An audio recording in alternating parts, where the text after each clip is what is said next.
This episode is brought to you by Novilla Mattresses. Are you single, but planning on having another person in your bed now that the world is returning to normal? Well, to my knowledge, it is important that your bed isn't uncomfortable.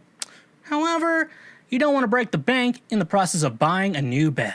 That's why I sleep on a mattress made by Novilla. Meet their Bliss Organic Memory Foam Mattress, perfect for those who want a cool, dry, undisturbed sleep throughout the night, made with organic bamboo charcoal fiber, excellent motion isolation, cooling gel-infused memory foam, fits all bed frames, and reasonably priced between $179 and $369. Perfect for if you want an inexpensive mattress for you, your children, or even for your guest room. Using promo code Schweezy or the link in our description, you can save 10% on any purchase through Novilla directly. Again, that's 10% off using promo code Schweezy. A reminder that when you use our links and promos, you directly support this show.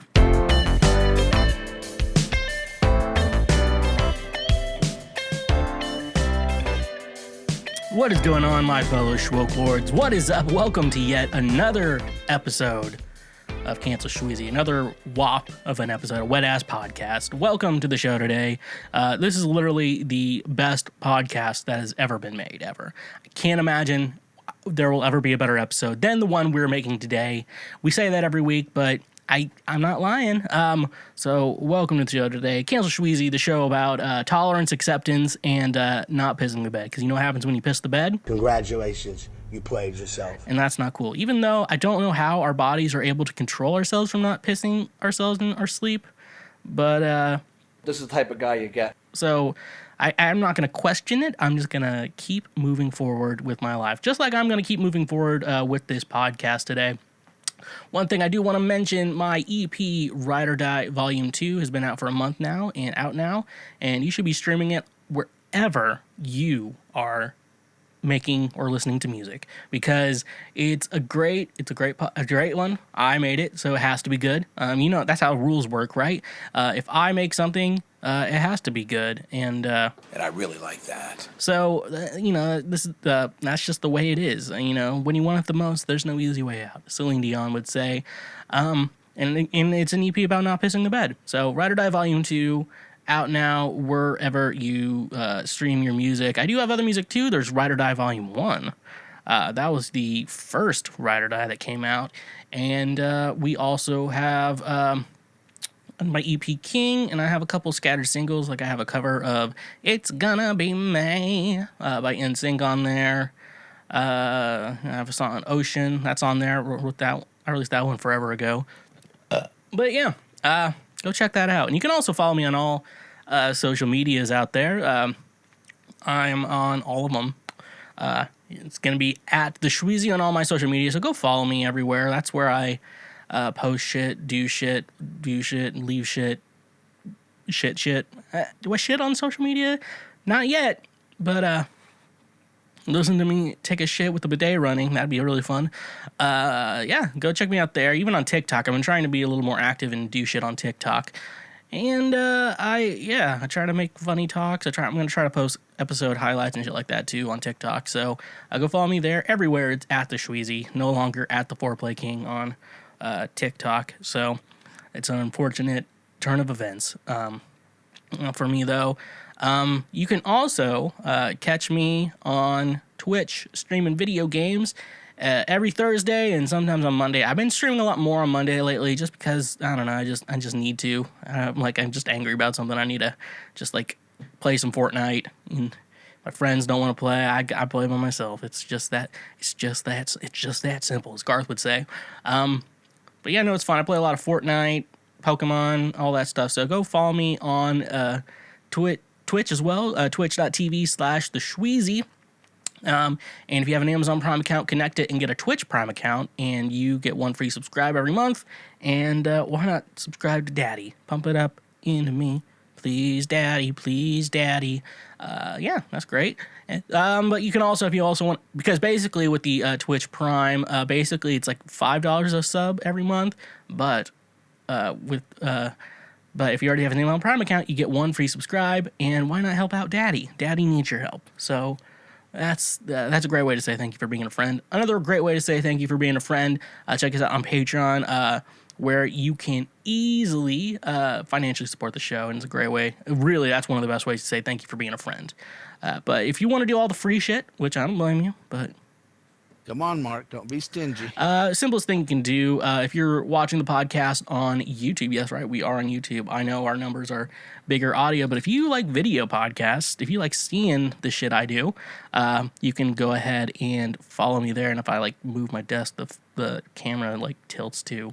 That's another thing you get to see on YouTube. You can just, it's under like the Schweigcast logo, where you can see it there. You can, like the show, comment on it, check out the highlights, subscribe. Definitely need to subscribe there. And if you're on, if you're on any of your audio platforms, like the show, subscribe, leave a review.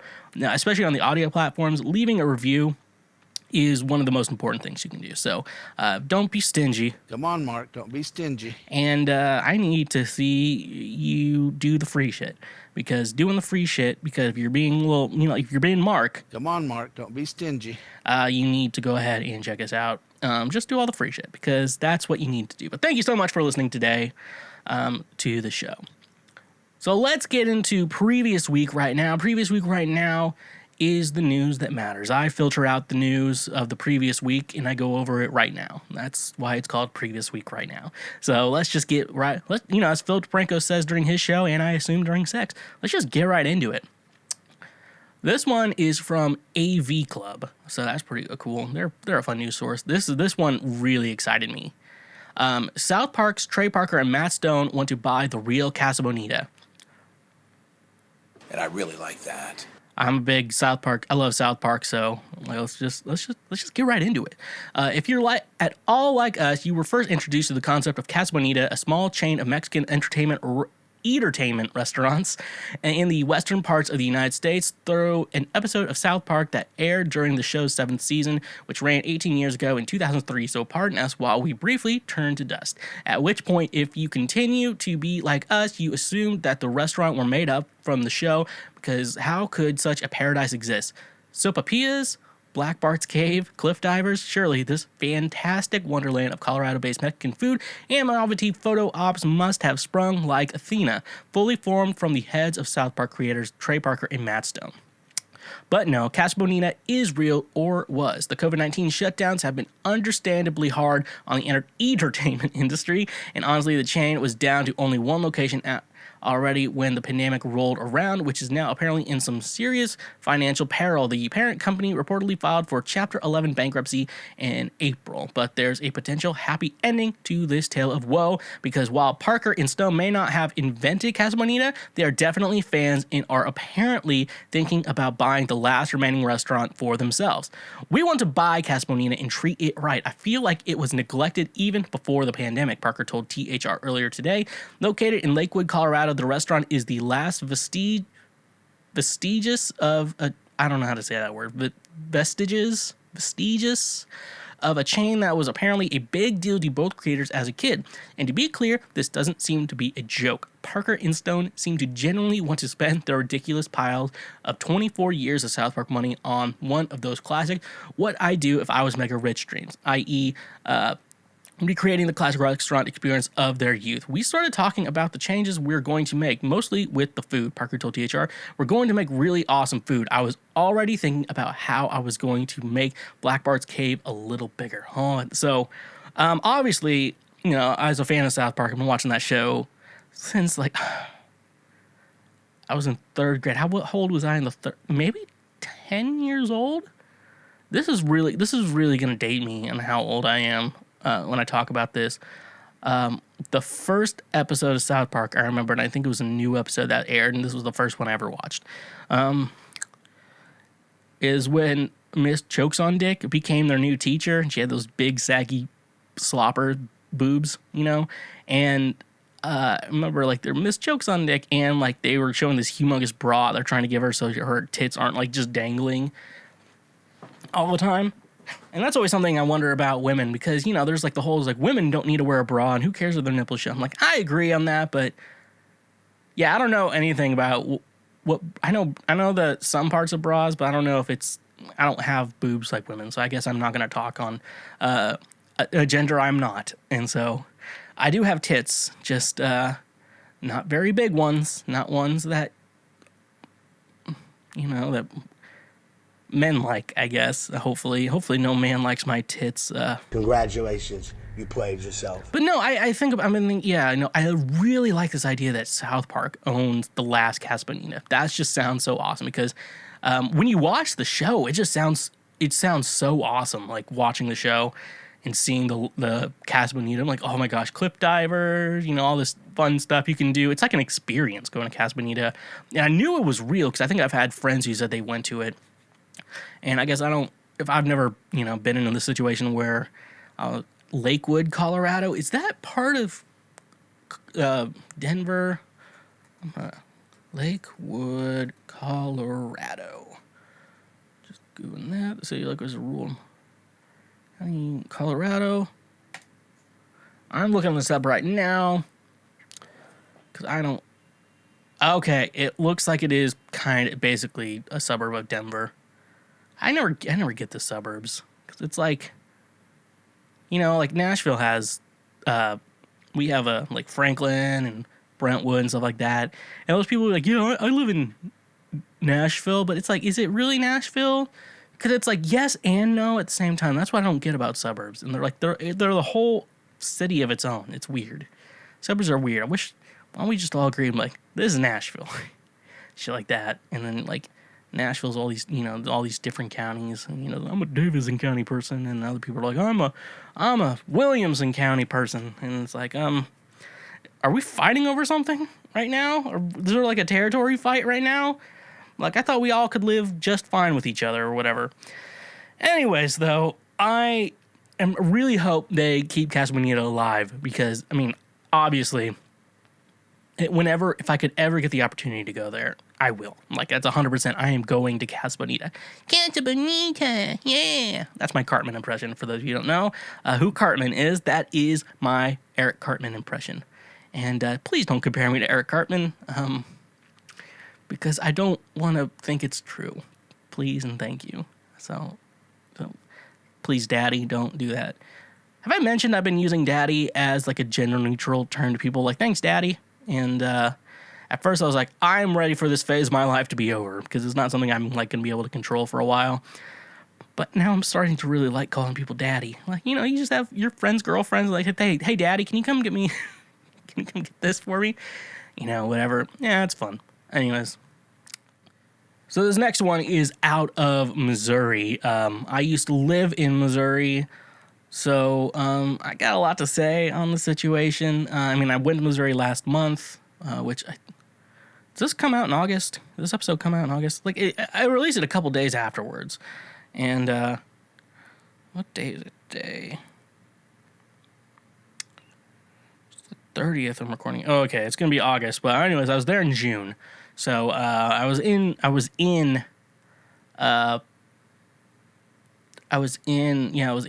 and I kind of saw how they were kind of like dealing with COVID versus like Nashville, and Missouri just did not care at all. Anyways, this is from West Plains, Missouri. They're more like southern in the state. I only lived in Missouri for like 10 years. I went to high school and college there. So it's from Fox 2 Now out of West Plains, Missouri. Missourians going undercover to get vaccinated. Missouri has the nation's fourth worst COVID-19 diagnosis rate over the past week, with 1 in every 360 people diagnosed with COVID-19. One doctor says that some Missourians are getting the vaccine while in disguise.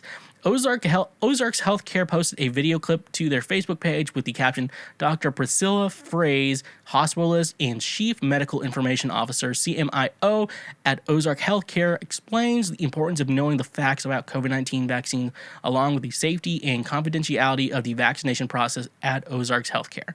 I work closely with our pharmacists who are leading our vaccine efforts through our organization. One of them told me the other day that they have had several people who had come in to get vaccinated who have kind of tried to disguise their appearance. They even went so far as to say, please, please, please don't let anybody know that I got this vaccine. I don't want my friends to know. I don't want to get COVID. I want to get the vaccine. They are very concerned, and if people that they love, people within their family, friendship circles, and work circles, would find out if they got the vaccine. Nobody should feel that type of pressure to get something that they want. We should all be free to do what we want to do. That includes people who don't want to get the vaccine as well as people who do want to get the vaccine. We have to stop ridiculing people who do or don't want to get the vaccine, like you see on social media in so many posts, and just get the right information out there, said Dr. Fraze. Vaccinations are beginning to rise in some states where COVID-19 cases are soaring. White House officials said last week in a sign that the summer surge is getting the attention of vaccine-hesitant Americans as hospitals in the South are being overrun with patients. Coronavirus coordinator Jeff Zients, I don't know if that's a real last name, told reporters that several states with the highest proportions of new infections have seen residents get vaccinated at higher rates than the nation as a whole. Officials cited Arkansas, Florida, Louisiana, Missouri, and Nevada as example. For those people who like coming in hiding, get the vaccine, do what you have to do, utilize face masks, and cover yourself up and go get it. Don't worry about what your family members think if you want the vaccine. Don't end up like some of the patients I've taken care of who are really sick and get to the point where they are asking me if they're going to die. I can't answer that question for them beyond saying I will do everything I can do to keep it from happening. In Missouri, which is second only to Arkansas and Louisiana in the number of new cases per capita over the past 14 days, officials have rolled out a vaccine incentive program that includes $10,000 prizes for 900 lottery winners. The state lags about 10 percentage points behind the national average for people who have received at least one shot. Hospitals in the Springfield area are under strain, reaching pandemic high and near pandemic high numbers of patients. Most Americans who haven't been vaccinated against COVID-19 say they are unlikely to get the shots and doubt they would work against the aggressive Delta variant, despite evidence they do, according to a new poll that underscores the challenges facing public health officials amid soaring infections in some states. Among Americans, adults who have not yet received a vaccine, 35% say they probably will not, and 45% say they definitely will not, according to a poll from the Associated Press NORC Center for Public Affairs Research. Just 3% say they definitely will get the shots, though another 16% say they probably will. So it's a funny situation. Like this is a funny situation, knowing that you want to get this vaccine, you want to help society come back to as much normal as we possibly can. Like, you want society to come back to normal. And you also don't want to get COVID, which is very good, But your friend group, the friend group you have, will shame you for trying to be healthy and shit like that, which is insane. A lot of people are like, we should stop shaming people. I have an agreement where I think some good shame is good. And like, some shame is good and some shame is bad, which is reasonable. I think that we should all be in agreement that some shame is good for the soul, because you meet some fucking people and like, they're just way too out there, and we need to start shaming people. And obviously, and then we go to fat shaming. Now I prefer, if I'm getting fat, I want people to say something. Then I'm like, oh man, I need to lose weight. And then it makes my mind lose weight. And apparently for some people that doesn't work. Like, if you fat shame someone, they are just gonna get more fat. Apparently that's how some people's minds work, which is very Republican, the new R word. And that's just the thing though. And okay, let's just go back to, because when someone tells me, he's like, man, you're getting fat, I'm like, okay, I need to change something about my life right now. And some people are like, oh, I'm going to eat more and drink more and become worse as a person. And I don't think that's a fact. Anyways, though, it's so weird, because I don't know why in my mind because Tennessee is the South, and you think people in the South are a lot stupider. But Kansas City had to go back onto a mask mandate. But however, Nashville has not. Nashville's like basically doing fine. I know one thing is, we just had where I got my vaccine at Music City Center, it was just like, there are thousands of people getting their vaccines a day. And I mean, which is a good thing. I mean, well, it was great. And so we did a really good job at getting everyone vaccinated. Like, you didn't have to pay money to get vaccinated because we're all sick of this shit. And it was natural, especially because the music industry is the one industry that is like has to suffer through the entire pandemic, where every other industry, like acting, I mean, stage plays could be outside, I guess, but I mean, the theater struggled too. I mean, that's probably a lot more people in New York.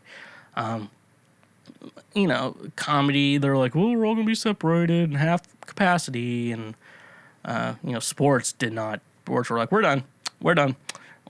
We're letting people in here. All these racist fucking people get mad when they kneel during the national anthem, shit like that. But music was the one I had to suffer. And then, like, I have, you know, like my friends who do live in Missouri don't understand why I get mad when they're like being little shits about this, about not like getting their vaccines and shit like that.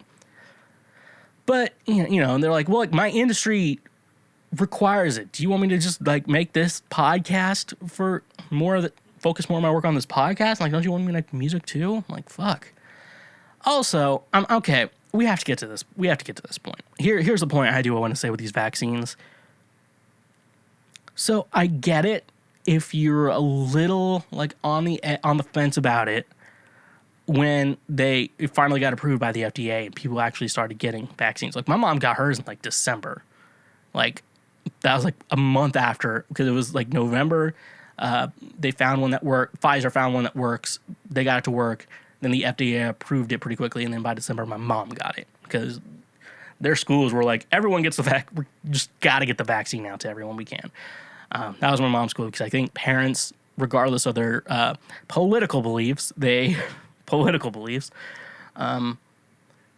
all decided, is like, we don't want our kids to be at home. So we want to make sure the teachers are good. So that was the thing. But, you know, my mom got mine in December. I think my dad got his January, February, or March, something like that. I got mine in April, like beginning of April, and my second one was the end of April. So, you know, at that point, though, if you're like suspicious, like, well, it was kind of a quick, but it was like a very urgently needed, obviously. But at some point, don't you realize that, hey, thousands of people are not dying from this vaccine? I think I'm going to be okay. So at that point, to me, it's just like, I'll get it. And they're like, well, they're going to microchip you. I'm like, they're tracking you on the phone or whatever device you're listening to this podcast on right now. They're tracking you on that. So shut the fuck up. That's all I have to say. Oh, this next article, oh man, this one puts a smile on my face. This one's from the New York Post. Rick Astley's Never Gonna Give You Up hits 1 billion YouTube views. From the New York Post, Rick Astley and haters are never gonna give up watching his hit song on YouTube, which just surpassed 1 billion views. The official video for Never Gonna Give You Up, which was released 34 years ago this week, now has over 1 billion views on YouTube. The song became significantly more popular and memed with the rise of Rickrolling, an internet prank in which people are fooled into clicking on a hyperlink that leads to the music video. The video even picked up an extra 2.3 million views on this year's April Fool's Day alone. The viral sensation's journey to 1 billion views began even before the official video was posted to YouTube. In 2007, 4chan user helped give a head start to the Rickrolling trend, so much so that Astley performed at the 2008 Macy's Thanksgiving Day Parade. Astley also won the MTV Europe Music Award for Best Act Ever in 2008 for the song after a widespread internet voting effort. The video was posted in 2009, and by then he had already become popular, once again, on social media. What the fuck am I saying? 1 billion views for Never Gonna Give You Up on YouTube. Amazing, crazy, wonderful, he tweeted on Wednesday. The official YouTube Twitter account replied, an iconic moment for a YouTube icon. Congrats, Rick. When released, the song reached number 1 in the UK for 5 weeks, as well as number 1 in 24 other countries. Astley wasn't originally thrilled with the reemergence of the song, but his daughter kept him optimistic by noting that the song made him a long-lasting household name after the song peaked in 1988. While 1 billion views is a huge feat on YouTube, a few other songs have beat him by a lot. Gangnam Style, which reached 1 billion views back in 2012, now has 4.13 billion. Leading the pack is Baby Shark with a whopping 9 billion views. Never Gonna Give You Up is the fourth music video from the 1980s to reach the achievement behind Guns N' Roses' Sweet Child of Mine, Aha's Take On Me, and Michael Jackson's Billie Jean. Astley is commemorating the achievement with the release of a new Never Gonna Give You Up limited edition signed, numbered, and colored 7-inch vinyl single. So, obviously, first of all, I'm obviously thrilled about this. I think Rick Astley is phenomenal. If you want to know, I brought in a prop. So let's look at this. Yeah, you see it. Never Gonna Give You Up, the album that was on. I have it, and you don't. So you can suck it. So, and it's actually in pretty good condition, FYI. So I like Rick Astley. I don't know why people even like talk about hating. I like the prank ideas. So like the idea of like someone's forcing you to listen to that song. I like the joke. However, like the song is pretty good. Like I don't know why people talk shit about that song. It's a great song. And honestly, limited edition signed. I might be buying that 7-inch vinyl single. Just so you know, I actually don't have any. I have a pretty big record. I don't know if it's. I don't know what your standard you think of big record collection is, but I like my record collection. It has quality over quantity to me, if that makes sense. I mean, I have a good quantity, but I actually like all the records I have with some misfits in between that are just like jokes and funny. Like someone bought me like 5 Bill Cosby records. So I have 5 fucking Bill Cosby records. Yeah, man, it kind of sucks. But anyways, no. Why do we hate that song? We're no strangers. Like, it's a good song. You know the rules, and so do I. A full commitment's what I'm thinking of. Like, it's a very cheesy song, obviously, but it's a good song. And, you think about how music is made. And, like, it's a weird thing. I never like suggesting music to people. I know a lot of people like doing it, and, I mean, I've done it before. Like, you should listen to this band or whatever. But, for me, it's hard to recommend music because it's like, I don't really understand someone's personal taste. And, you can talk about how a song is good. You can explain it with music theory. You can explain it with all sorts of just, like, scientific evidence of how your brain works and how your brain likes something. Yada, yada, yada. You can just explain ad nauseum about a song, like how the song is very smartly made, if that's a word, and how a song is terrible and why it's good. Like I watched a video, I'm like, why Beverly Hills by Blink-182 sucks. And it was like taking that melody, and you put different music behind it. You can hear like those mashups all the time. It's like, oh, this still sounds horrible. But then the chorus is catchy, and that's why it was a single. So it's a weird thing. Like you can describe how a song's bad, you can describe how a song's good, and you can have really good points behind either one. But at the end of the day, though, every human's a little bit different. And with music, you can sit there and listen to a song, and you can be like, you know what? I know all the flaws with this song. However, I like listening to it. That's the weirdest thing with all our brains. Is that our brains are all so fucking different. And we can't... If we like a song, we like the song. Doesn't matter if it's a good song or a bad song. If our brain's like, I like this. And we're like, I like this song too. To me, it's like, you don't really have to explain that to someone. You can just be like, I like the song. I can't really explain why. I don't have to explain why because everyone's brain is super weird. You don't have to explain why you like a song or dislike a song. It's just your brain's preference. It's just how you are as a person. Like, I like this song.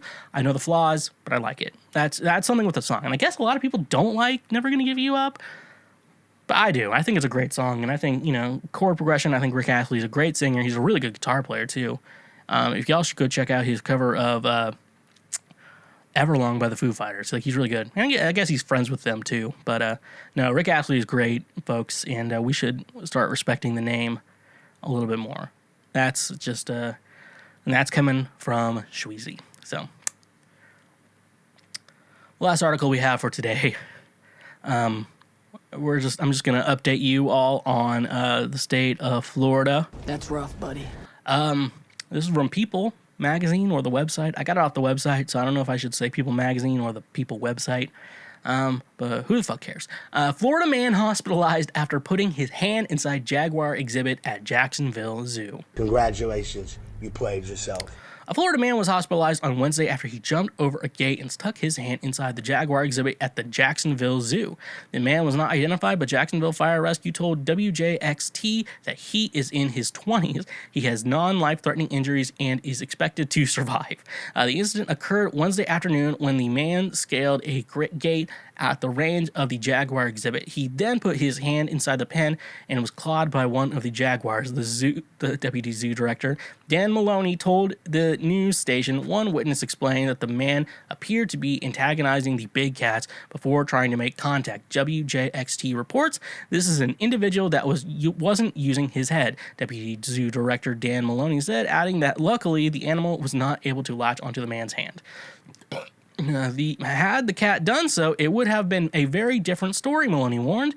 This is the only time a visitor has been injured since the Jaguar exhibit opened 11 years ago, WJXT reports. Officials reminded zoogoers that it is advised that they do not engage with animals or try to jump over the fence put in place for their safety. The Jacksonville Zoo did not immediately respond to people's request for comment. So, that's rough, buddy.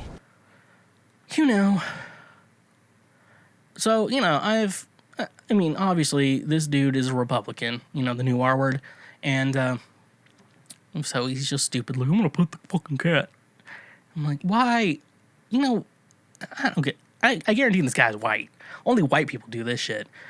Like this idea, like the Tiger King's like, I'm gonna hang out with these tigers. The tiger ripped my arm off. Why would it do that? Shit like that. I wonder why. Anyways, it's kind of, I think there's a lot of thing with a lot of animals. They are more scared of you. A lot of them, they're just scared all the time. So I follow this guy, Dank Pods. He has a pet snake named Frank. It's a she, but it's named Frank. And he's pretty funny. And then he just yells at the snake. But snakes don't have like ears or I guess the process to hear sounds. So the snake just doesn't move. It's like, Frank, what are you doing, Frank? Frank, quit licking the leaves in your planetarium or whatever. And like he explains that like snakes will just bite because they're like scared of you and stuff like that. And like snakes are always just like scared and anxious and stuff like that. I have to assume a lot of animals are like that with something else that they don't know.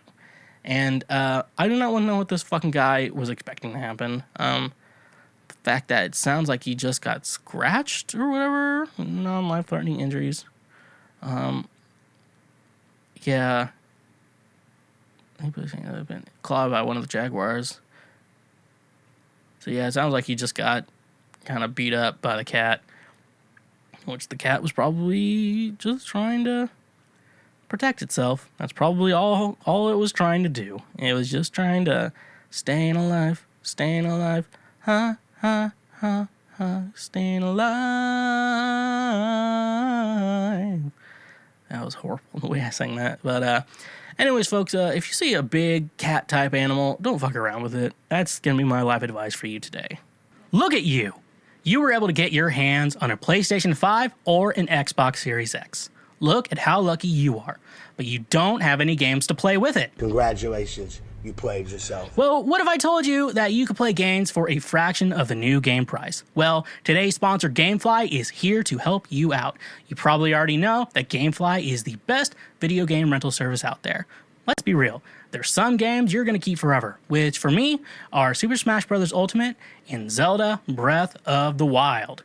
Most games out there, you're only going to play once, then never pick up again. I know. I bought some games that are now just taking up space on a shelf, which sucks. That's where GameFly comes in perfectly, because GameFly literally is the best video game rental service out there. You can keep the games as long as you want, and when you're done, you just send it back and then get your next game in the mail very quickly, like 2 days. And if you end up loving the game you rented, you can even keep the purchase from GameFly and pay a used game price, which is a great price.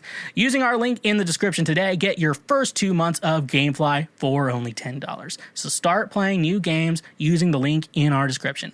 And remember, when you use our links, you directly support this show. Look at you, you fat piece of shit. Hashtag Pray for Micah. Looks like you haven't moved a muscle in the last year. Why not try and lose some extra weight and work towards a healthy lifestyle?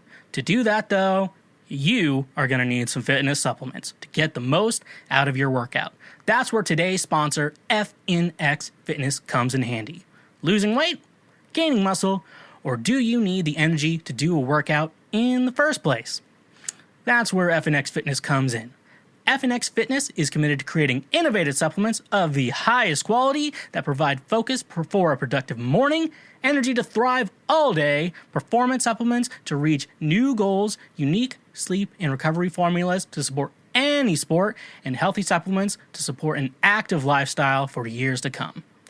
I also really enjoy their clothing line that makes you look good while you work out as well. And another thing I love about FNX Fitness is that with every purchase, they donate a gallon of water to a child in need. Start working out smarter, not harder, by using the link in our description today. You can save 15% on your purchase, so go save 15% on some of the best supplements out there when using the link in our description. And remember, when you use our links, you directly support this show. So, it was recently Mick Jagger's birthday. Mick Jagger, for those of you who don't know, he is the lead singer of the Rolling Stones, and I feel like that band is just kind of weird because they've been famous for way too long, and when you're famous for so long, you act different, if that makes any sense. Mick Jagger is no exception to that situation. So he posted like on his Instagram stories this. I had to like screen record from my phone all of this information. So first of all, so let me just show you right now.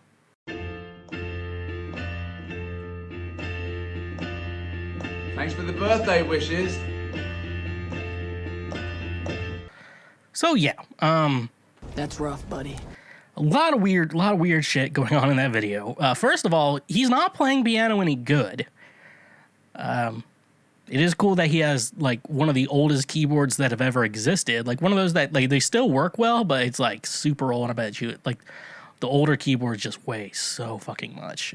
The keyboard I have, like it's specifically made to be like super light and stuff like that. So I mean, yeah, but he has like the oldest one in the world, which is cool that he keeps his shit around. Hell. Good for him. So, for those of you who don't know, they're like, maybe I should like keep up with Mick Jagger, like you do with Garth Brooks. I'm gonna be honest with you, it's not as weird as Garth. Garth is a lot weirder on his social media. And I really like that. But no, Mick Jagger's pretty tame for the most part. This is like the first video I've ever seen. He very much posts like an old person does on the internet. Just for the most part, from what we can tell you. Well, for those of you who don't know why I'm interested in Mick Jagger, one situation you should know, he runs 8 miles a day, and he's like 78 years old. He's 78 years old. He runs 8 miles a day. And if he ever wants to give himself a little bit of a treat, he'll apparently have a Guinness, just one beer, but apparently he only drinks half of it. The full one's a little too much for good old Mick Jagger. And then also weird thing is he did recently have a kid like 2 years ago. So he's 78 years old.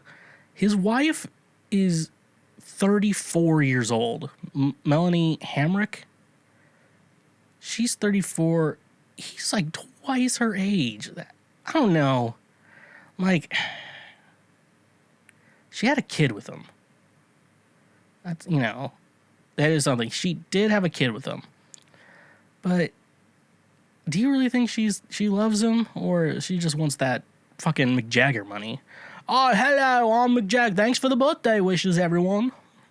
Unless he plays piano horribly. 34, like, I've dated women older than that. I've dated women older than her. That's just fucking weird. She's only a couple years older than me, and like she's a millennial.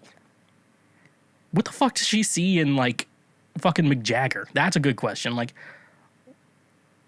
I mean, besides I know what she sees. She sees his money. Like, she has to be in it for the money. Like, I can't imagine she's in it for anything else. She has to be in it for the money. That's 100% true. Oh, this is a good one. Fortnite, the game I play a lot on Twitch, twitch.tv/the Schweezy. I got into a little bit of heat with them. Not a lot of heat, but I make it sound like it's a bigger deal than it is. So I got like an email from Epic Games. They're the ones who own Fortnite. And so let me just go ahead, read to you the email I received. Epic Games has initiated a display name reset on your account. If you are receiving this message, you have either requested a display name change or have had your display name reset due to inappropriate content. Please click the button below to change the display name associated with your Epic Games account. So my username was the Foreplay King, all one word, the Foreplay King, which is apparently inappropriate. Just like when I tried to make my Xbox gamer tag, they thought that was inappropriate too. So apparently foreplay is now inappropriate, people. Most of you think, oh, foreplay isn't inappropriate. Foreplay is like a nice thing. Not according to Epic Games or Xbox. Apparently foreplay is not appropriate. It's inappropriate, according to that. New name there. It's the same. Well, I mean, when I switch to my Xbox on Fortnite, like when you play Fortnite on Xbox, it'll display your Xbox gamer tag, and that one was always and then the number 4 play king. So that is my new username on Fortnite. So I mean, it wasn't that big of a deal to begin with because I play mostly on Xbox unless I'm like out somewhere and I travel with my Switch or whatever, which isn't much anymore, but. With that, regardless of the situation, what we can say is that foreplay is now inappropriate, and Epic finally got on my case for that. For like 2019 is when I bought, like October 2019 is when I first started playing Fortnite, and from then until now, apparently being the foreplay king was appropriate, but now foreplay is inappropriate. Did the Zoomers get a hold of this shit and decide that foreplay is inappropriate? I don't know, but am I going to make a big deal out of it? You bet your ass I'm going to. And so if you hear me complaining that foreplay is inappropriate, just know I'm just free falling because I'm being a little petty, Tom Petty. So now I want to do our favorite segment, scraping the bottom of the barrel. Now, scraping the bottom of the barrel is me going on BuzzFeed and looking for content there and going over it. That's why we call it bottom of the barrel, because I'm literally on BuzzFeed. It's literally bottom of the barrel content. And you know what? I'm just going to do it. Let's just get right into it, folks. Let's just get right into it, as Philip DeFranco would say. So this is the article we have here today. 19 song lyrics that people completely misunderstood. Let's just start with it here. It says, we asked members of the BuzzFeed community to tell us which popular song lyrics they had hilariously misheard. Here are some of those lyrics that they didn't quite hear right, ... and that maybe you didn't either. All right, number 1 is Justin Timberlake's Can't Stop the Feeling. In Justin Timberlake's Can't Stop the Feeling, he sings, I got this feeling inside my bones. It goes electric, wavy when I turn it on. And I thought he said, I got this feeling inside my balls. It goes electric, baby, when you turn me on. Okay, I'm trying to remember how I got this feeling inside my balls. It goes electric, baby. I got this feeling inside my bones. I don't know how you misheard that. I would play it, but copyright strike, and I'm not going to do that shit. I'm not going to deal with that shit. No, we have to see here. I don't know how you heard bones. You heard balls instead of bones. My balls. L's and N's are way too different sounding. Like, they don't sound too similar to me. I don't know how you got balls out of bones. okay, I can get the similarities, balls and boner, but balls and the penis shaft are different because pee is stored in the balls. That's why it's called the penis. And if you're a woman, just a reminder, you're like, I don't have balls. I'm like, yes, you do. They're on the inside. So this one got this feeling inside my balls. If I'm gonna rank it, I'm gonna say no. I don't. No, crazy.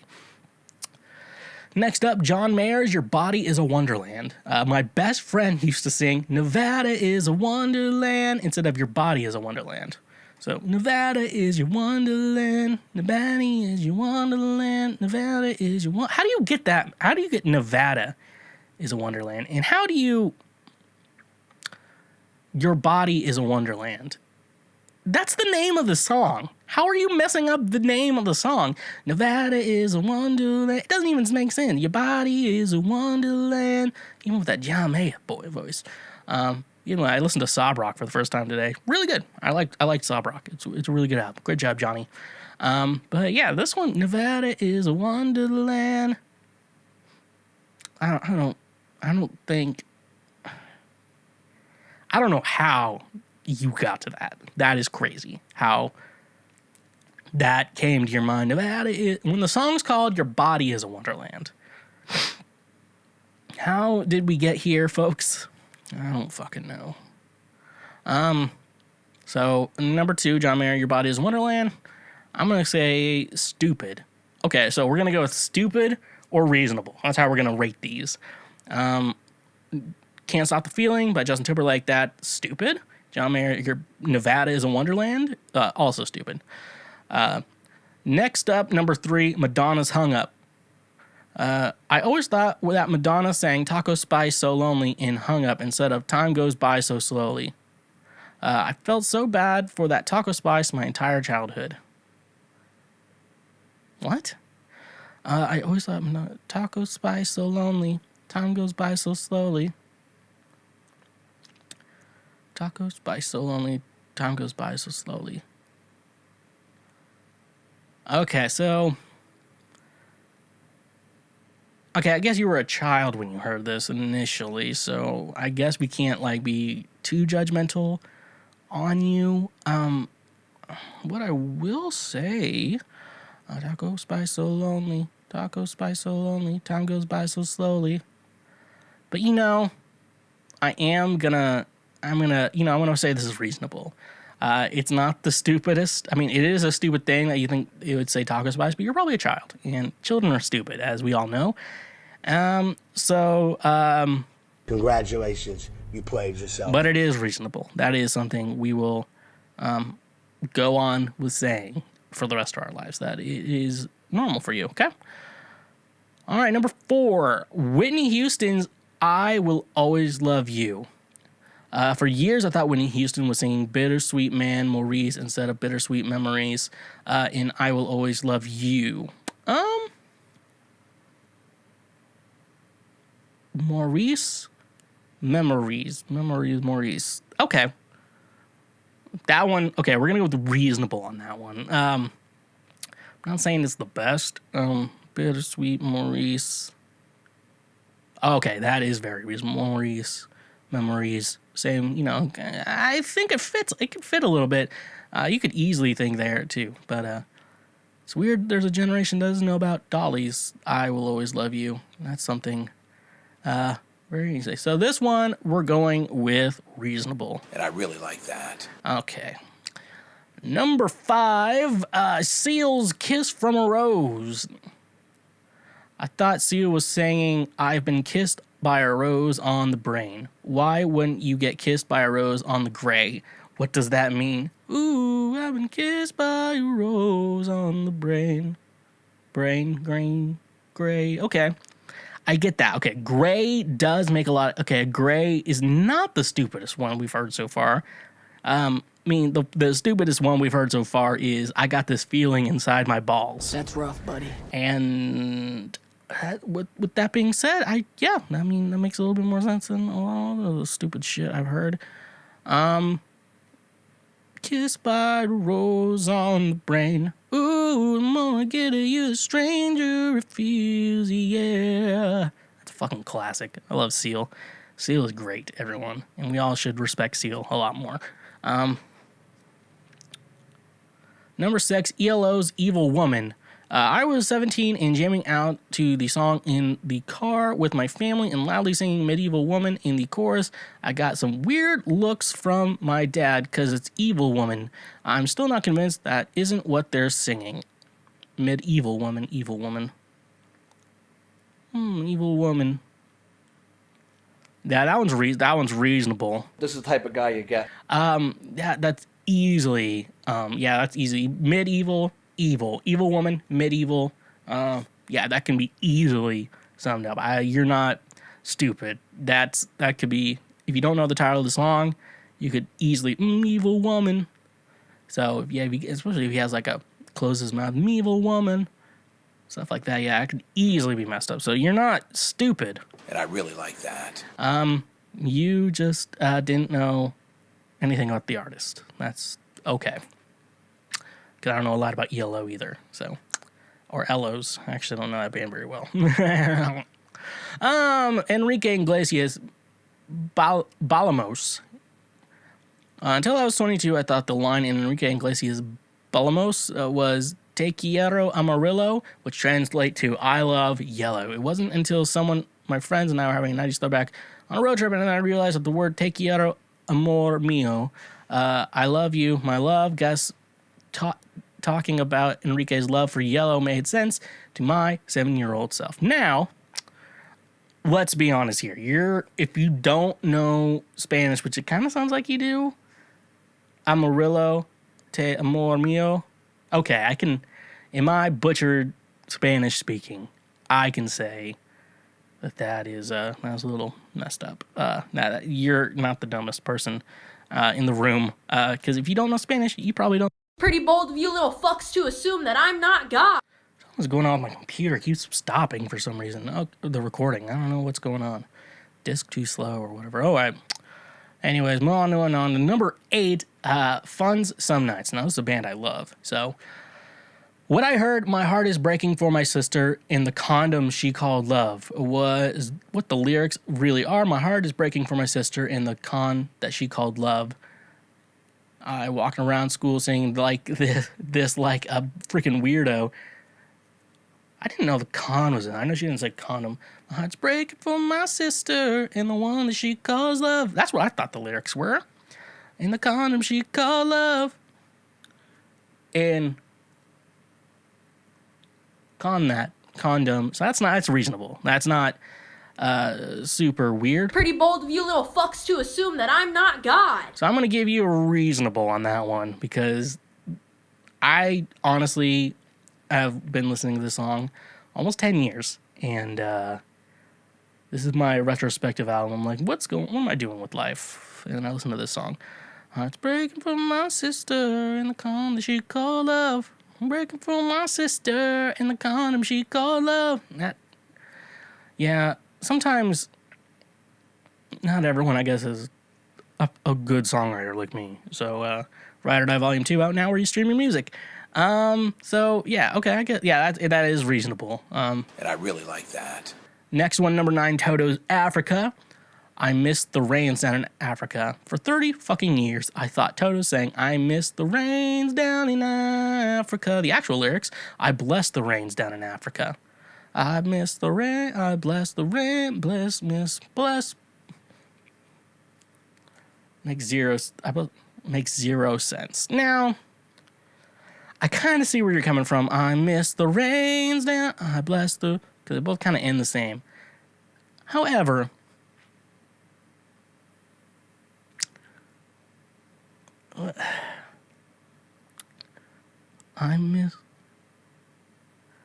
from my songwriting standpoint, I don't think I miss the rains down in Africa, because it doesn't make any fucking sense to the song. And that's something that's important to me. So I'm going to call this stupid. Congratulations, you played yourself. Okay, number 10, Drake's One Dance.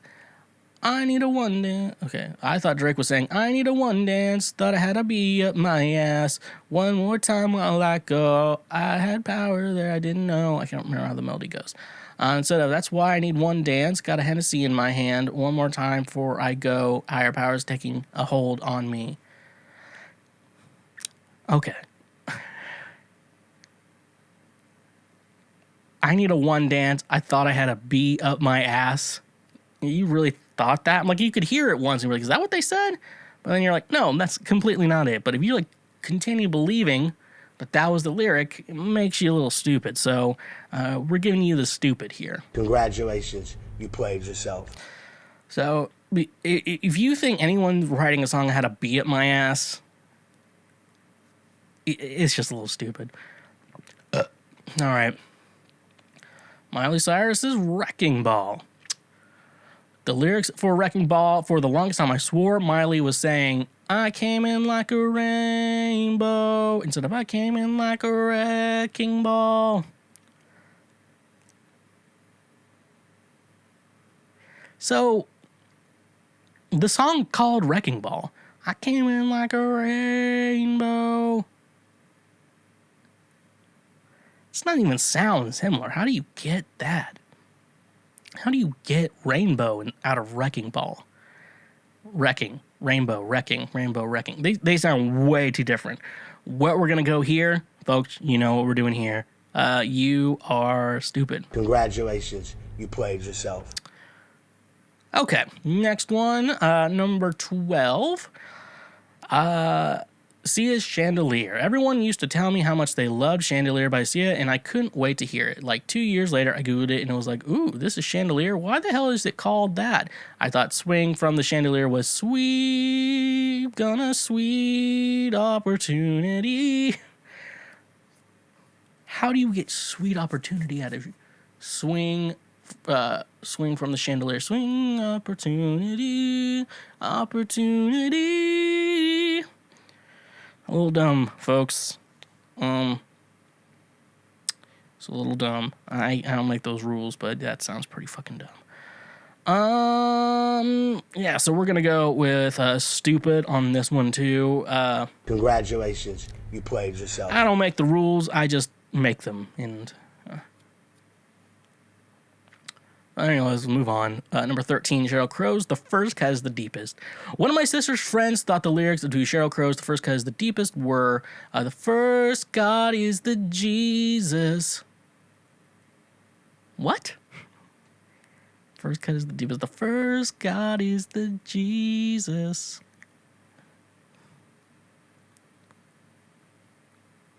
So, I know I'm not supposed to shame people for not understanding how songwriting works, but at what point do you write a chorus that says, the first God is the Jesus, instead of the first cut is the deepest? I don't know how you get that idea from that. But anyways, we're calling you fucking stupid. Congratulations, you played yourself. Timberland and OneRepublic's Apologize. And instead of It's Too Late to Apologize, I was convinced they were singing It's Too Late to Call the Jive. It's too late. Oh. I'm gonna give you the reasonable there. Not too late to call a jive. Ryan Tedder's not like wasn't crisply singing that, I would say. So I would say that's a little bit reasonable on your end to understand that. But no shame. No shame November is what we will continue to tell you. So don't worry. Be happy.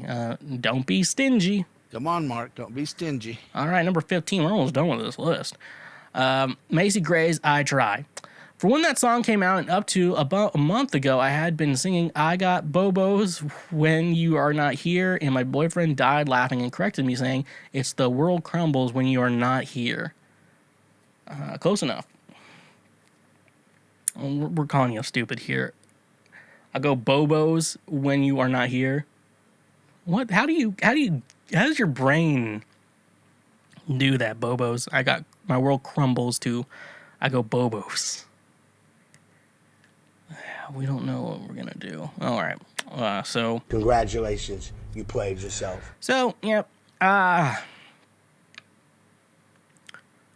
Bloodhound Gang's The Bad Touch. The lyrics into Bloodhound Gang's The Bad Touch are actually, yes, I'm Siskel, yes, I'm Ebert, and you're getting 2 thumbs up. I used to think the song's lyrics were, yes, I'm Cisco, yes, I'm evil, and you're going and getting your thongs up. In my defense, the thong song was a big hit at the time, and I was only 12. I'm giving you a reasonable on this one. Yes, I'm Cisco. Yes, I'm Siskel. Sickle. Yes, I'm Ebert, evil, and that sounds pretty close, and you're getting your thongs up.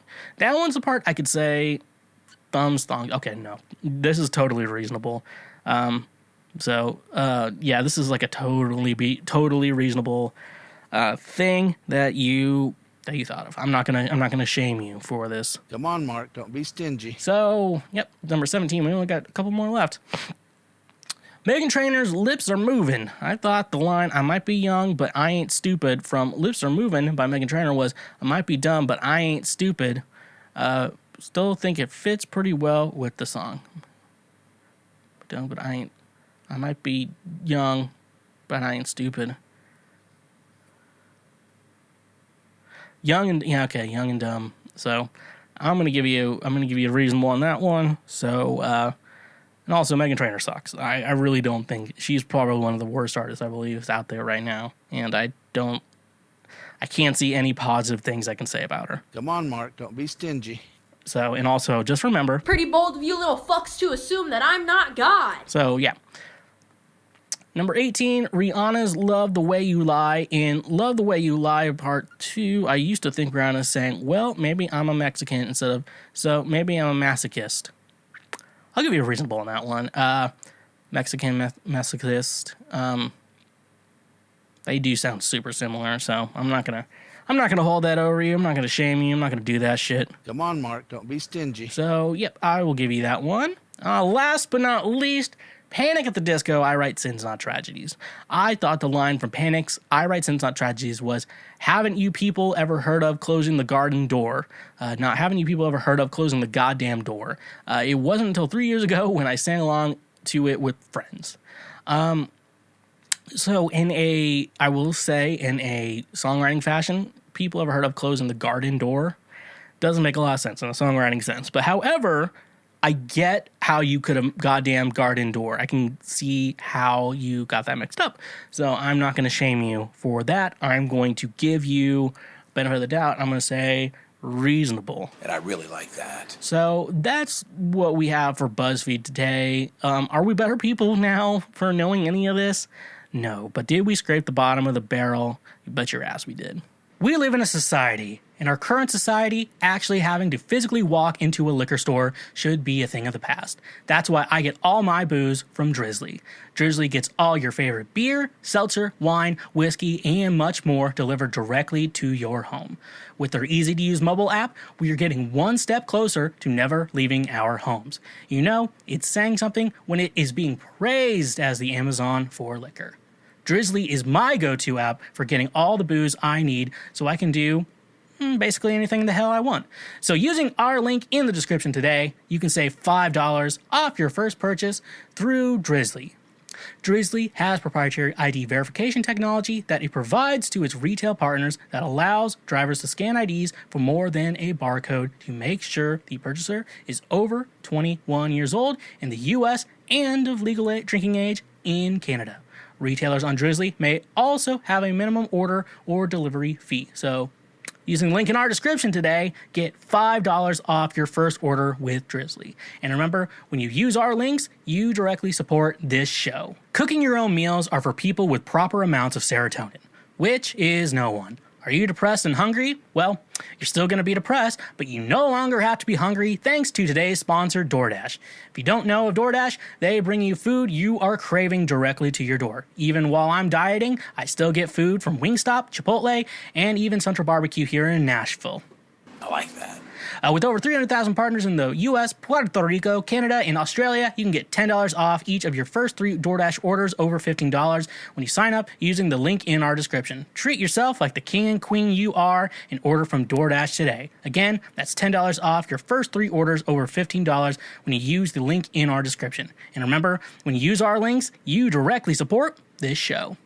So when life gets you down, Just know I'm here to turn that frown upside down. That sounds like a lyric I would have made up when I was in high school trying to write music. But no, today, right now, this moment, I'm going to solve all your relationship problems. And I know none of you asked, but I'm here to save the day. Let's just get into our first question. My wife wants us to have more sex, but I'm thinking of asking her for an open marriage instead. My wife has always been at a healthy weight during our relationship. Now she's at least 50 pounds heavier, and my attraction towards her is at an all-time low. Sorry for folks who get annoyed with me burping. She tells me she wants me to have more sex, but she doesn't address the issue with her weight, despite me telling her I was thinking about asking her if we could have an open marriage. That way, we both get what we want. She wants to have more sex, and I get to have sex, but with someone I actually want to have sex with. We're still young in our marriage, 3 years and no kids, so I figured it's perhaps worth bringing up. Buddy, man, if you bring this up to your wife... Congratulations, you played yourself. Buddy, I hope you have a great funeral, because this sounds awful. So, 3 years married, I'm assuming you had a relationship before that. Gonna make some educated guesses, because... This is the type of guy you get. Buddy, do not say this, because it doesn't sound like she wants to have an open relationship. It sounds like you no longer want to have sex with your wife. So, there's many ways... to solve this problem. I know there's a good answer to solve this. I'm not going to give that answer. I've just decided today I am not going to give that answer. Today I'm going to give you what I would probably do, and that's probably why you listen to the show, because you're more interested in what I'm going to do versus yada yada yada what someone else does. So I'm going to make an educated guess, and she's probably not going to want an open marriage. You said she's 50 pounds heavier, and you're just not attracted anymore. So a couple things you can do there. Maybe be honest and tell her that ever since she's gained a little bit of weight, it's hard to get your dick hard. Just be like, I love you, but my dick is hard. It's not getting hard with your current looks. So maybe we can do some weight loss together or something. We could try doing it together. Whatever is going to work to help her be motivated and disciplined. Well, that's one thing I've learned, that you can do a lot of things in life as long as you're disciplined. That's why you see people like, I just can't figure out how I... That's why I watch like my 600-pound life and all these fat people shows, and they're like, I don't know why I'm not losing weight. I'm like, it's called discipline. You have to have discipline if you want to lose weight. Anyways, though, so if you get the discipline, she'll lose the weight. I don't think fat shaming her is going to help in this situation. Because I would just be like, look at you, hey, you fat piece of shit. I don't think that's going to work in this situation. One thing, I'd say your attraction's probably at an all-time low. That's one thing. Maybe try to help her lose weight. Maybe that's going to be a good thing to help out with. Another thing you can do, pretend she's someone else. So you know how when you jerk off to porn, pretend that you're having sex with someone you want to have sex with. That can be a good thing. Just don't put their name in your mouth when you are plowing her. That's a good sign, I would say. Do not say someone else's name. That's when you fuck up that situation, when you're like thinking about having sex with someone else, but you're with your wife or whatever. Not an idea. Another idea, maybe put on some porn while you have sex. I mean, works for some people. I always think it's weird just because like porn is mainly made for just like men in general. So like, I don't know, the idea of putting women in having women watch porn too, is just kind of funny to me. But porn's also gotten a lot funnier. So like, it's a good time all around. Like you maybe enjoy the plot and shit like that. Porn is literally just funny now. It's like not even like, I don't even know if I even enjoy porn for actually to help me jerk off or whatever, or masturbate. I think I enjoy it a little bit more for the plot, and that's like the saddest thing any human being has ever said in their life. Just gotta make sure food's coming my way. So, so watch porn together, pretend she's someone else. I'm going to make the solid announcement that asking to open up your marriage is not going to do good, because if she's probably at her worst right now, I'm just going to say this, like, I don't think she's going to feel confident enough to want to be fucking around with other dudes. It just sounds like you want to fuck anyone else but your wife. And, you know, when you sleep with the same person for so long, like, it has to get boring. It gets boring. Like, it's just common sense. You just got to learn how to spice things up. I'm going to decide, yeah. But also, I mean, if 50 pounds heavier, though, that's a lot of weight, too. Like, maybe, I don't know, subliminally message her about, you know, helping her with her weight or something like that. Don't, like, outright say that. Or you can. I don't care about your marriage. But you could just be like, hey, you could just put subliminal messages, like put mirrors around your house. Or one thing that helped me get less fat, because I'm a fluctuator now, I guess. I'm like, I'll get, I was really bad for a while, and then I dropped a lot, then I gained a lot back, and then I dropped some again. Now I'm in a weird spot. You know, one thing you can always do, What helped me was I was in like one of those public locations with a mirror wall type thing. And I was like, look at that fat piece of shit. And I was like, oh, that's me. That's what helped me be like, I need to lose some fucking weight. But I don't know. Yeah, maybe her health, 50 pounds, that is a lot. So I don't know. Maybe convince her with her health. But I think I've been talking about this way too fucking long. All right, next question. Are self-harm scars on a guy a red flag? I've made a friend who is definitely interested in me. He's kind, intelligent, protective, financially smart, disciplined, very clean, and very fit. I hate that very clean is a, like, point for women. For men, and I keep myself pretty clean, and apparently, I don't know if that helps me. I've realized this about myself. My singleness is not because of my appearance or anything about that. It's because I'm fucking annoying. And I've also learned that you can actually talk to women and you can get their phone numbers and hit it off with them. If you're not a complete drunk all the time, that's also a good sign. Let me go back into this person's problems, because we're not going to talk about mine.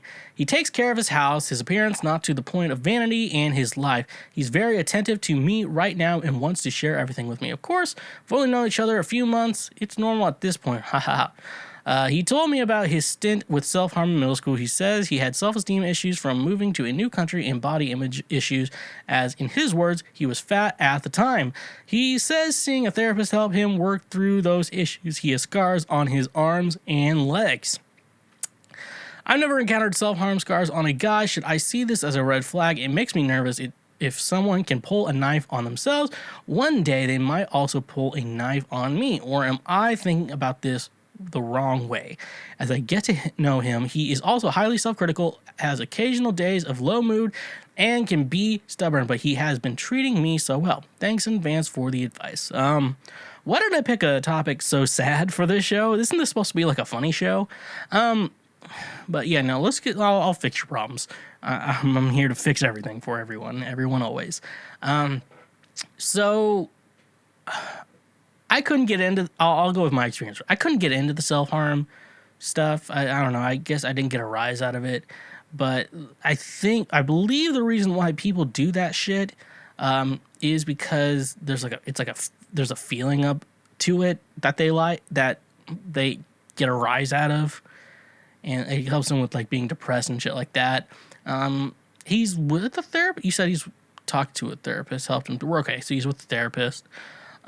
So I'm gonna say in this situation with the self-harm, it's more to relieve depression and probably some mental health issues in regards to the situation. I obviously see your concern where, like, you're worried like this guy's gonna fucking murder me, but I don't think he has that bone in his body. With the self-harm, I think self-harm is a little bit different than the I'm going to murder my spouse type situation, because those situations can be a little bit different than the idea, with the self-harm. I feel like the self-harm is probably not a red flag in regards to what I would say in a situation of you getting hurt by this guy. Like, I don't think this guy has a a mental ability that he just wants to murder you or like hurt you in any type of way, physically at least. He might hurt you mentally, which that's the best way to hurt someone, mentally. It's like you could hurt someone physically, but those leave marks. You can hurt someone mentally, and you can get away with it. I'm not saying it's good. I'm just saying you can, folks. But no, this looks like just a mental health issue, and when you have mental health issues, you just look for any sort of way to cope with any of your problems. This guy chose to hurt himself. I'm not saying it's good. It's not a good thing. Don't do that. Don't do that shit. But yeah, no, I guess he had very low self-esteem. He was just trying to cope in any way possible he could with this situation. Yeah, that's what he did. I guess he's worked on it at least. Like, you have a guy who's going to therapy. It's very hard to find one of those guys who's going to therapy. Or start a podcast, because if you can't afford therapy, you just start a podcast. That's what you do. That's just how life works. You just start a podcast instead of going to therapy. That's the way it is. So I would not worry about this being a red flag. However, his mental health issues could be not a red flag, but baggage that you have. And just realize that going in, this is the baggage you deal with. And baggage comes with all relationships. And all I hope for you is when anyone has baggage, I have baggage, any woman I talk to will have baggage. All we hope is that they can figure out their baggage and get wheels on it. So it won't be hard to move along with. Maybe matching too, because that's cool. All right. Next question. How do I handle my boyfriend's insecurities? Hi, I've been in a relationship with my boyfriend, both 21, for 6-ish months. His insecurities revolve around the fact that he thinks I compare him to others. In his mind, I've done nothing to signal this, when in fact, I've never done anything to show that, and that I don't actually love him and don't want to be with him. Again, I've never done anything to show that. Example, I was telling him about how our mutual friend now owns her own business. Yay, her! Then I asked him, have you ever thought of owning your own business? I in no way meant for that to sound like I was comparing her to him. I know I've thought about owning a business one day, and I was just curious what his thoughts were on owning a business. Another example, I asked him about a computer question because I couldn't figure out why something wasn't working, and he ended up pointing me in the right direction to fix it. And he told me that he felt like I was comparing him to my ex, who was good with computers. I never ever mentioned my ex at all, and I asked him because I thought he would know better than me, so I don't know where that came from. They show up at random times, they're literally always catching me off guard, but I've noticed they mostly show up when I talk about other guys' example, friends, coworkers, etc. So I try to reassure him by telling him things in detail when it comes to guys in my life, and making sure to tell him and show him that I love him and not them constantly. In return, all I ask from him is that he tells me right away when he's feeling some type of way about something I did/said, so that I can give him more context and reassure him more. The thing is, we haven't been able to talk about where his insecurities came from. I have a feeling it's not really my fault, and how he can work on it without me. Because every time we try to talk about it, he gets really frustrated and he says he doesn't want to talk about it. My question is, how long is it realistically okay to deal with insecurities affecting a relationship, and how should he deal with it himself on his own time? I hope I approached it in the right way, but I still want to talk about it so it can be resolved once and for all. He needs a fucking therapist. That's the first thing you can tell him. Yeah, he definitely needs to talk to a therapist. This dude has a lot of fucking problems. This idea of... So, the idea of, like, you're triggered. Now, look, I feel like we can all get triggered, but at the same time, Annie Letterman said it best when she said, anytime I think I'm triggered, I call it twiggered. And that way it sounds ridiculous, just like how I'm feeling. So, like, we all get triggered, but it's the way you react to it. And I feel like this guy's getting triggered just by the most random things. And the thing is, though, if someone triggers you, they're not responsible for that. They're just, unless they're being a dick to you, like on purpose. But the idea is you're not responsible for someone else's triggers. You're just not possible unless you try to. If it's for accidental triggers, you're not responsible for that. That's one thing too. I would say. So if he gets triggered by something you say and didn't mean in a wrong way, that is not your fault. That sounds like his problem, and he needs to figure that shit out himself. Maybe with a therapist. Maybe he needs to start his own podcast. Those are the only two answers. Another thing, I always feel like I told, I had a friend's band show last week, and I was talking to women. I know, folks, big surprise, but actually, no, you shouldn't be surprised. This is who I am. This is the type of guy you get. So yeah, no, and I was telling them, how women are really into confident guys, and they're like, yes. Very confidently saying yes. And I'm like, here's what you need to do. Because a lot of guys who you think are confident are actually just narcissists. And you don't want to date a narcissist for obvious reasons, because those people are assholes. What you need to do is find a fucking loser and build up his confidence. And if he starts saying some shit like, oh, I'm not confident, tell him to shut the fuck up. And then rebuild his confidence. That's what you need to do. And maybe that's something too, but tell him that you're not in charge of what triggers him, because it sounds like he gets triggered easily, and I'm like, this is not my fault. And if he feels self-conscious, tell him to shut the fuck up. And maybe he will. Maybe that's the goal in life. Maybe he will shut the fuck up. Maybe he will solve all the world's problems by shutting the fuck up. Next question, one of my favorites, is being a late virgin a sign that you are a bad person or bad at making connections? How do you go from being a virgin to being a man a woman could love? I'm 22, and even after graduating college, I've never kissed a woman or been in a relationship. I blame this for a lot of things, but I mostly blame it on prioritizing academics so much. While it did get me into medical school, I feel like most people just view me as an uninteresting nerd when I was younger, and then I went to a really competitive university, which only made it harder to meet people.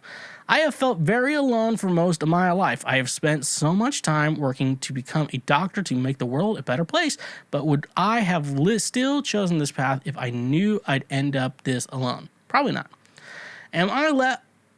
All I am left with now is my overwhelming failure to accomplish something most people can achieve when they're teenagers. How am I not supposed to blame myself for this?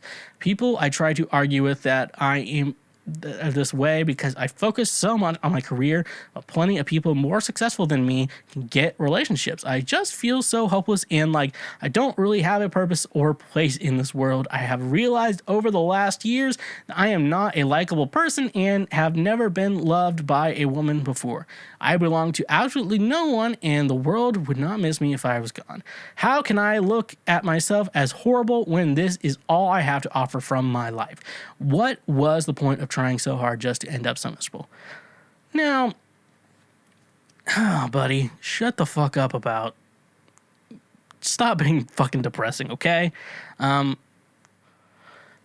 the one thing I will tell you is that your virginity or whatever the fuck you're making this does not define who the fuck you are, buddy. That's rough, buddy. So, I mean, obviously...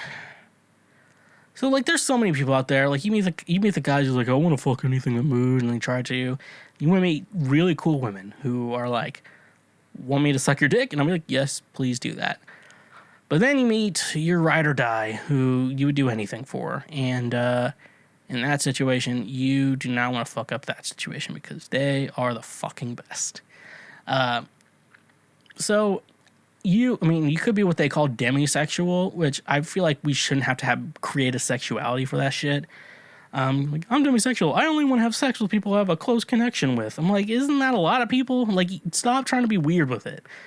You prioritize your career. Like, I'm going to be honest with you, buddy. You're 22, first of all, and people are like, you have to lose your virginity at, like, 17 and stuff like that. I'm like... And I mean, obviously, if you've listened to the show before, I've obviously said that the idea of putting virginity on like a pedestal in your life and be like, I gotta lose it. This is the person I lost my virginity to. Here's my story. Here's how it happened. It was one of the greatest moments of my life. I'm like, shut the fuck up. Like, I mean, Obviously, when you love someone and you Ride or Die, which Ride or Die Volume 2 out now by me, out wherever you stream your music at. It's like, that's when it gets important in regards to that. Like, just random ass sex with people you don't care about. It's kind of like, as like I said in the Ride or Die Volume 1, Fairy Tale Lovers in the Sheets where I kind of mentioned where I had someone wanted me to tell them, like, what that meant. I'm like, so that's like when you have sex with someone you actually care about. It's just, that's called fucking Ride or Die, bitch. And, I think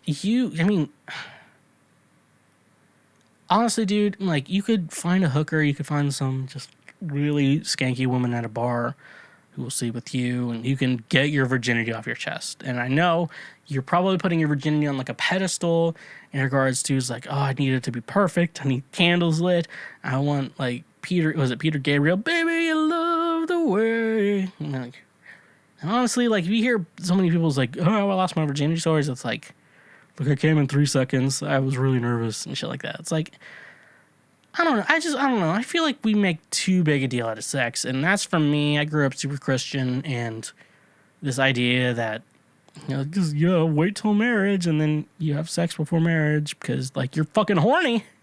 You need to come, because cum is a poison inside your body. You got to get rid of it. And then you're like, oh, I messed up in the eyes of God. And then you feel like a failure for so long. And then you realize, like, I don't think God gives a shit about you coming or whatever. As long as you don't hurt someone, I don't think God cares about you coming. Okay, you come. Come on, Mark. Don't be stingy. So, yeah, I feel like you're over protesting. Like, you're in med school and shit like that, and you do that. Trust me, buddy. I'm gonna tell you this: once you become a full-fledged doctor, it's gonna be very fucking easy for you to get a pussy. Get pussy. What the fuck am I saying? It's gonna be very easy for you to get pussy, and I'm not gonna lie. You're gonna be swimming in that shit. You're gonna be like, I'm eating so much pussy I can't breathe. Oh man. I don't condone this thought, but I was like, you're going to be like George Floyd and be like, I can't breathe while you're eating pussy. And, like, that is not something I should have said. But then I did say it. So, I knew it was bad when I said it. So, don't come at me, buddy. Pretty bold of you little fucks to assume that I'm not God. Okay. So I have to say, so do not fucking care about your virginity. Just do what you love. Okay, this next one, I'm probably gonna laugh. I'm just gonna be honest with y'all. I'm gonna probably laugh. My boyfriend keeps jacking off while I'm sleeping next to him. That's rough, buddy. My boyfriend keeps. Let me start by saying I told my boyfriend it doesn't bother me he watches porn and jacks off, but it kind of grosses me out that I keep waking up to him jacking off next to me while watching porn. I feel like it's just disrespectful. I don't care that he watches porn, but I didn't realize he was watching it 2 to 4 times a day and jacking off to it. Last night, I woke up to him, then in the morning, I woke up to him, he took a shower and did it, and then again while he took a nap with our son in our bed. We also have sex at least once a day, sometimes twice, and sometimes even more. We've been together for almost 3 years, and I'm starting to wonder if he has a porn addiction. How should I talk to him about this? How could I approach it without making him feel ashamed or embarrassed? So we got a situation here. Simp. The big situation, the big problem you have. So I like you. I like you as a person, mainly because you realize he has a high libido, and you realize that you probably will not reach that level that his libido is at or whatever. And you're like, you know what? If you need to jack off, just jack off. That's really cool of you, because a lot of women don't understand that, and you understand that, and you're like, look, I can't have sex with you 4 to 5 times a day. I cannot do that. I physically don't want to do that. So if you need to, get your poison out, because like I say, jizz is poison, and basically for men and for the women listening, jizz is poison, and we basically just have to get it out of our bodies. It's just how it is. It's basically how it is for a man. That's the way it is. And so with this, I feel like she's really cool with that. Now, you have to set up some fucking boundaries with this shit. So obviously, I'm not sure if I'm going to say addict, and I'm not going to go into anything like if this is a porn addiction or not. He may just have a fucking high libido. I think that's just more than likely what it is. Because if he had a porn, there's a difference with the porn addiction. So if you really do want to see if he has a porn addiction, all you have to do is see if he would pick. The situation is you have to ask him, like, would you rather jack off right now or have sex with me? If he chooses the porn over you, then there's a porn addiction. Now, if he chooses to have sex with you like 4+ times a day, then there is the problem. Dude, I don't know. Obviously, I take heavy antidepressants if you don't know, and I can get one maybe a day, maybe two if I try hard enough, but yeah, it's gonna be a lot of noodling if that's the case for me. That's rough, buddy. So yeah, I have to think about when I was younger, but like I'm also wasn't in a situation with you when you were younger. Yeah, so basically you just have to set a boundary. You'd be like, hey, don't jerk off with our son in the fucking bed. That's a good. Hey, can you not jerk off while I'm in bed with you? Can you go to the fucking bathroom or something like that? You know. And if you can easily do it, like jacking off on the toilet, I'm telling you, and you just like, I'm coming, and then you just shoot it straight into the toilet. That's like a good way to nut. That's like, I feel like that's the most convenient way to nut if you can do it. Now, heavy antidepressant Schweezy cannot do that. So I figure out my ways. But anyways, though, obviously I told you about the porn addiction. But anyways, just be like, hey, don't jerk off in bed when I'm in bed with you, and don't jerk off in bed with your child.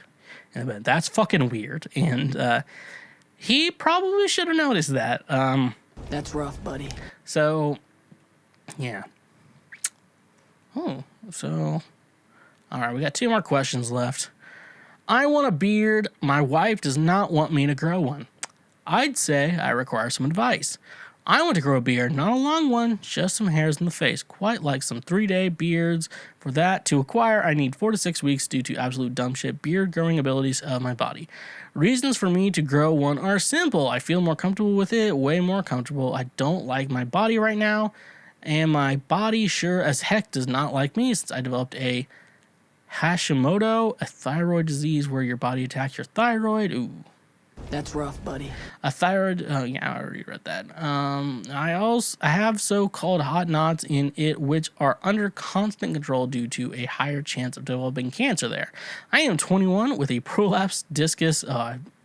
Whenever I hear the word prolapse, I think anus is coming afterwards. Prolapse discus, which caused me to take some severe painkillers.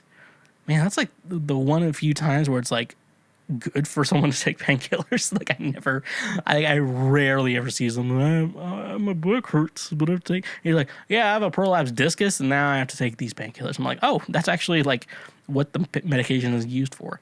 When I met my wife now, I had a beard, but since she told me she doesn't like it at all, I shaved it every 3 days. If I would not, I wouldn't even receive a kiss. I want a beard, and she also knows I don't feel good with my body, but still doesn't want me to grow a beard, although it would make me feel a little bit more secure, which she also knows. I want to feel secure about me a bit more, but I don't want to give up on any form of physical love or over this, whether it be kisses, cuddles, or sex, or whatever. That's gay. Thank you in advance. Maybe you know what I should do. So you're in the weird predicament, I would say. And this is definitely a weird predicament. Because on one hand, it's that situation like your body, your choice. But also on the other hand, it's like you're with a partner. And I'm very much a believer in you should try to look good for your partner. Now, a lot of people apparently disagree with this. As I've said in previous episodes, that apparently a lot of people disagree with this. But, like, shouldn't you want someone to have sex with you? Like, am I weird to ask that?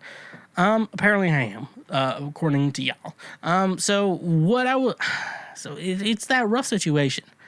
Now, you had a beard when you met, so that's a weird situation. So because a lot of times, I think I had a friend who was pretty clean shaven, and then he grew out his beard, and then he had to shave it for a job interview or something like that. And then his wife at the time said, you should have a beard. And so he grew it back, and he didn't have to shave it. He didn't shave it since. And, yeah, it's a weird thing. Honestly, at this point, I think this isn't the easiest answer, but I will say this. It's your body. I will go with the your body, your choice type situation. I mean, growing up, see, a lot of times people, it's like, my body, my choice. And I'm like, that's why I'm eating Taco Bell every day. And, yeah, that's not healthy for you. Now, like, facial hair is not something that's going to, like, disturb your health. So I think it should be okay to grow a beard. I'm going to go with your body, your choice in this situation because it's not like a health risk for whatever the hell you're doing.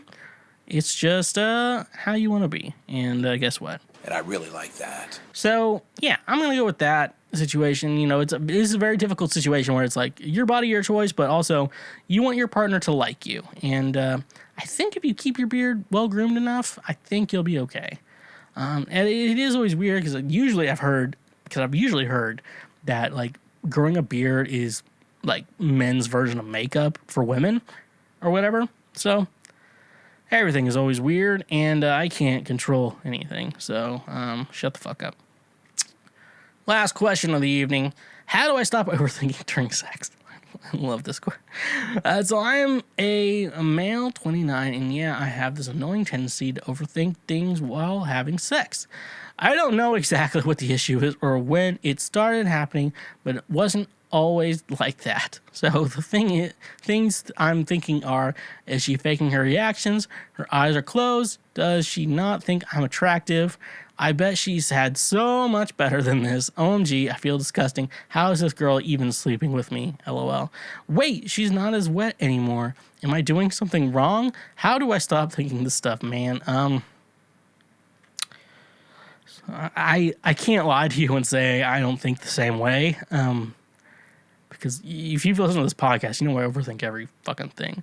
Only thing I'm going to really tell you in regards to this, maybe lie to yourself. I feel like lying to yourself is going to be the best answer that you can actually give, because it sounds like you're it's like a self-esteem thing. Oh, she doesn't like this. Why is she not liking this anymore? Whatever the fuck is going on. And I think that's the problem. That's what you're thinking. You gotta change I think you gotta gain the voice in your head that I've been trying to give myself. Like when you talk badly about yourself and the other voice is like, shut the fuck up. That's what you need to gain in your mind. Just a little voice that tells you to shut the fuck up. And I think that will probably heal all your problems. So, yeah, so you're overthinking this, and you just got to change your mind. You kind of have to train yourself. It's like, okay, let's go with your thoughts. Like, is she faking a reaction? You have to have the voice in your mind that says, no, she's not faking a reaction. She really enjoys this. Her eyes are closed. Does she not think I'm attractive? And, like, of course she thinks you're attractive. Why would she be sleeping with you? You kind of just have to, that voice is going to come in your head, and you have to talk about it the other way. You gotta gain a voice in your head that's going to, like, talk shit to that voice. And once you get that, you're going to have a lot better confidence. I'm going to tell you that, buddy. That's what I try to do, and it's helped me a lot in life. And if you, in worst case scenario, if you just lie to yourself, your life will be better. And with all that being said, thank you for listening to this episode of Cancel Schweezy. Any questions, comments, or concerns can be emailed to theshwegcast@gmail.com. And follow me on all your music sites. Follow Schweezy out there. Ride or Die Volume 2 out now. Socials at the Schweezy everywhere, even TikTok. And even Twitch at twitch.tv/the Schweezy, where I stream every Thursday and sometimes Mondays.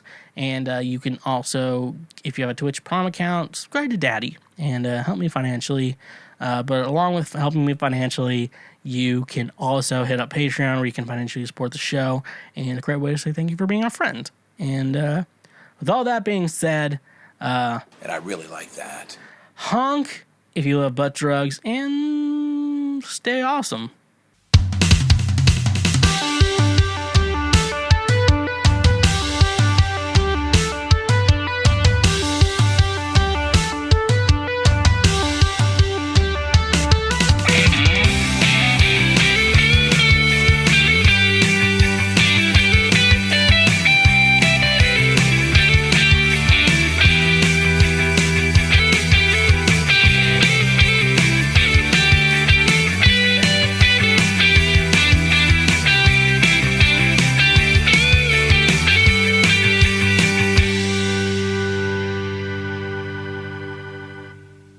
Hashtag pray for Micah.